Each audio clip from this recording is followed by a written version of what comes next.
கருப்பை வாய் புற்றுநோய்க்கான HPV தடுப்பூசி திட்டம் சோளிங்கர் கோயிலில் ரோப் கார் சேவை உள்ளிட்ட பல்வேறு திட்டங்களை முதலமைச்சர் மு.க.ஸ்டாலின் தொடங்கி வைத்தார். சென்னை தலைமைச் செயலகத்தில் நடந்த நிகழ்ச்சியில் 213 தூய்மை பணியாளர்களுக்கு நவீன கழிவுநீர் அகற்றும் ஊர்தி வாங்க கடனுதவிக்கான ஆணைகளை முதலமைச்சர் வழங்கினார்.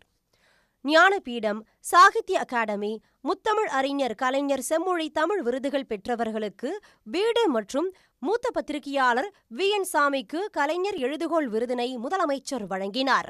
கருப்பை வாய் புற்றுநோயை தடுக்கும் வகையில் HPV தடுப்பூசி திட்டத்தை விழுப்புரம் அரசு மருத்துவமனை வளாகத்தில் உள்ள புற்றுநோய் மருத்துவமனை பரிசோதனை மையத்தில் காணொலி வாயிலாக முதலமைச்சர் தொடங்கி வைத்தார்.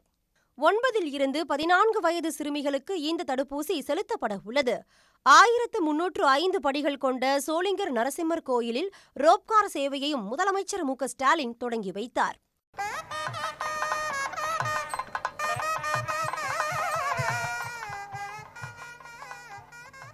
நெடுஞ்சாலைகள் மற்றும் சிறு துறைமுகங்கள் துறை சார்பில் 518 கோடி ரூபாய் மதிப்பீட்டில் அமைக்கப்பட்டுள்ள 4 சாலைகள் மற்றும் ஒரு உயர்மட்ட பாலத்தையும் முதலமைச்சர் மு.க.ஸ்டாலின் திறந்து வைத்தார்.